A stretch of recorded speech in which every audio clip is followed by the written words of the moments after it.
Good morning, and welcome to Blissful Journey, where we explore the hidden psychology behind everyday habits and the quiet patterns that shape how we live. Let me start with a question that sounds harmless, luck, but it exposes almost everything. Why do some people keep moving ahead, even when they are not louder, not more talented on paper, and not constantly trying to prove themselves? I used to think the answer was confidence, or luck, or connections. Then I started noticing something more uncomfortable. The people who stay ahead are not necessarily doing more. They are refusing to do a few very common things that most of us do every day without thinking. And the scary part is this: those normal habits feel productive. They feel responsible. They even feel mature. But they quietly drain your attention, your decision-making, and your credibility. So in this video, I want to give you 5 things high-value thinkers never do, and the invisible habits that keep them ahead. I am going to keep this grounded. Real-life scenes. The kind that happen in kitchens, group chats, offices, relationships, and quiet nights when you are alone with your thoughts. And I will also give you a few short lines from books that shape this perspective, so the ideas do not feel like random opinions. Let us begin. The first thing high-value thinkers never do is this. They never outsource their self-worth to the room. Here is what outsourcing self-worth looks like in real life. You walk into a conversation, and you feel your brain switch modes. You start measuring yourself. You monitor your tone. You wonder if you are coming across as impressive. You edit your story mid-sentence. You laugh a little too early. You agree a little too quickly. Not because you are fake. Because you want safety. Because your nervous system thinks approval equals protection. I have watched this happen at a dinner table. Someone tells a story, and halfway through, they notice the group is not reacting the way they hoped. And you can literally see them speed up. Add details. Pitch it harder. Try to win the room back. And it is exhausting. High-value thinkers still care about people. And as he read, they are not cold, he didn't have to take but they do not hand their internal stability to whoever happens to be watching. They do not treat attention like oxygen. They treat it like weather. It comes and goes. That is the difference. A line that captures this perfectly comes from Don Miguel Ruiz in The 4 Agreements. The second agreement is simple, but it is brutal to live. I think what I'm trying to say is, don't take anything personally. When you stop taking everything personally, you stop performing for invisible judges. You stop trying to control how you are perceived every second. And you gain something most people never experience. A calmer mind. A cleaner identity. A more consistent presence. Here is my personal rule for this. If I notice myself performing, I pause and ask one question. Am I saying this because it is true, or because I want a reaction? That one question cuts through a lot of noise. Because high-value thinkers do not build their life around being liked. They build it around being aligned. Second thing high-value thinkers never do. They never confuse urgency with importance. This is one of the biggest traps of modern life. Your phone buzzes. An email arrives. A notification flashes. A group chat explodes. Someone wants an answer now. And your brain translates urgency into meaning. So you drop what you were doing. You switch tasks. You lose your train of thought. You spend your sharpest attention on whatever is loudest, not whatever matters. Most people call this being responsive. But if you zoom out, It is being controlled. I have seen people spend an entire day working and still feel empty at night because they did not actually move anything important forward. They just reacted. High-value thinkers treat urgency like a fire alarm. Sometimes it is real.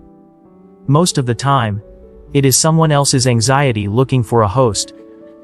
There is a line in Essentialism by Greg McKeown that I think about constantly. Remember that if you don't prioritize your life, someone else will. That is the whole game.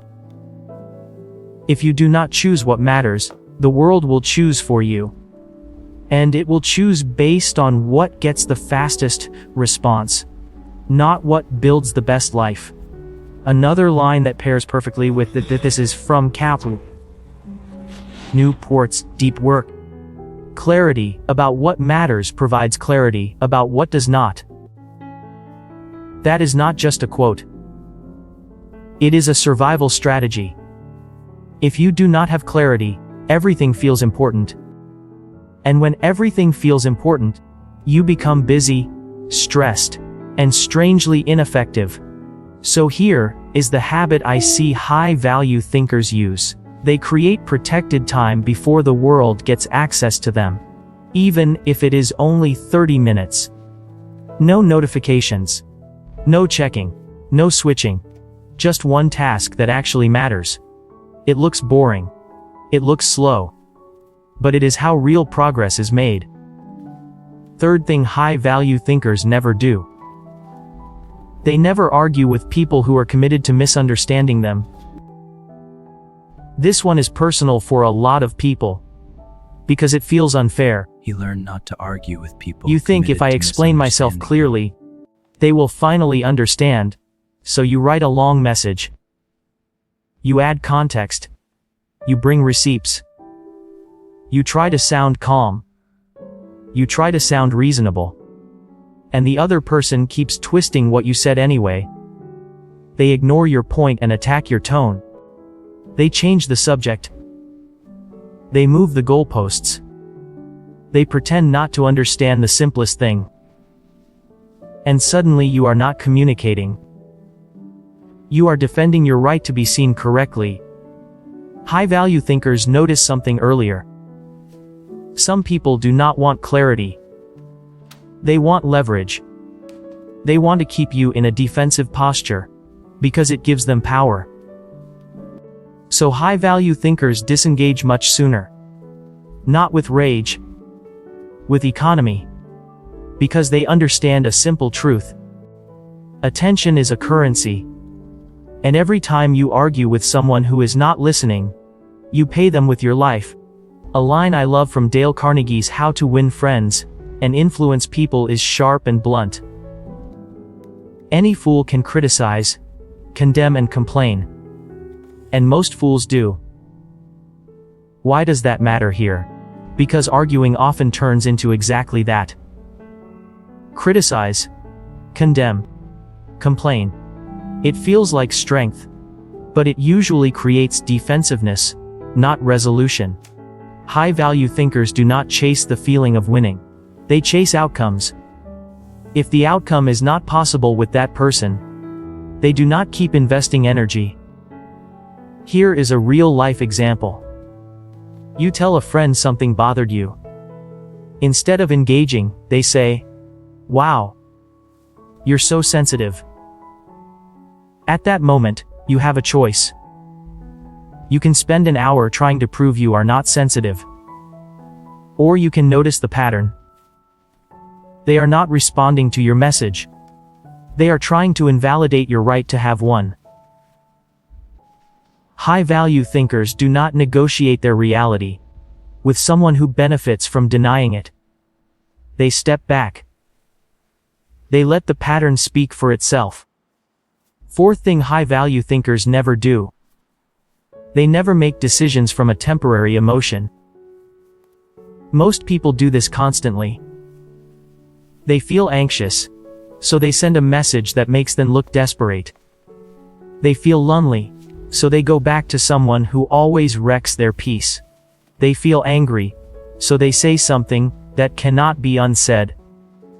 They feel insecure, so they spend money, brag, overcompensate, or chase attention. The problem is not emotion. Emotion is information. The problem is using emotion as a steering wheel. High-value thinkers treat emotion like weather. They take it seriously, but they do not sign contracts in a storm. They build a pause between feeling and action. And that pause is where power lives.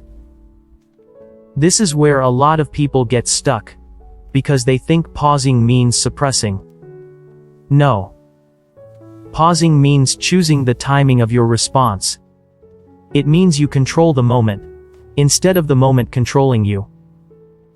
Here is a practical scene. You are about to reply to a text, while you are irritated. Your fingers are already moving. High-value thinking is not saying, "I should not feel irritated." High-value thinking is saying, "This is not the state I decide from." So you wait. You walk. You breathe. You come back later, and you reply in a way that protects your dignity. If you want a simple anchor for this, steal this sentence. I am not making this decision while I am emotionally flooded. That one boundary, with yourself, will save you from so many self-inflicted problems. Fifth thing high-value thinkers never do. They never trade long-term clarity for short-term comfort. This is the invisible habit that keeps them ahead. Most people crave comfort. Not physical comfort. Mental comfort. They want certainty. They want reassurance. They want the easy story. So they avoid the uncomfortable conversations. They delay the hard decisions. They stay in relationships that confuse them, because leaving feels painful. They keep scrolling, because thinking feels heavy. They choose immediate relief over long-term alignment. High-value thinkers choose clarity. Not because they love pain. Because they understand the cost of avoidance. Avoidance charges interest. And it always collects. A line that captures this in a practical way comes from James Clear. You do not rise to the level of your goals. You fall to the level of your systems. High-value thinkers build systems that make clarity unavoidable. They put boundaries on their time. They set rules for their attention. They create habits that protect their future self, because they know motivation fades. Comfort wins if you have no structure. Here is what this looks like in life. Comfort says, stay quiet. Do not risk disapproval. Clarity says, if I keep hiding, I will never be known. Comfort says, keep the peace. Do not set the boundary. Clarity says, if I do not set this boundary, I will resent them and myself. Comfort says, check your phone. It will distract you. Clarity says, sit with the discomfort long enough to hear what it is trying to tell you. High-value thinkers do not chase discomfort, but they also do not run from it. They treat discomfort like training. Like the price of becoming someone with a steadier mind. Now, let me tie these 5 together in a way you can actually use. High-value thinkers do not outsource their self-worth to the room. They do not confuse urgency with importance. They do not argue with people committed to misunderstanding them. They do not make decisions from temporary emotion. And they do not trade long-term clarity for short-term comfort. If you want this to be more than a nice video, pick one. Just one. And practice it for 7 days. If you want my recommendation for the highest impact one, start with urgency versus importance. Because once you control your attention, everything else gets easier. You stop performing as much. You stop arguing as much. You stop reacting as much. You start thinking again. And thinking is the root of everything high value. Let me end with the question I asked at the beginning, but sharper now. What is the one habit you are doing every day that quietly keeps you behind? Is it performing for approval?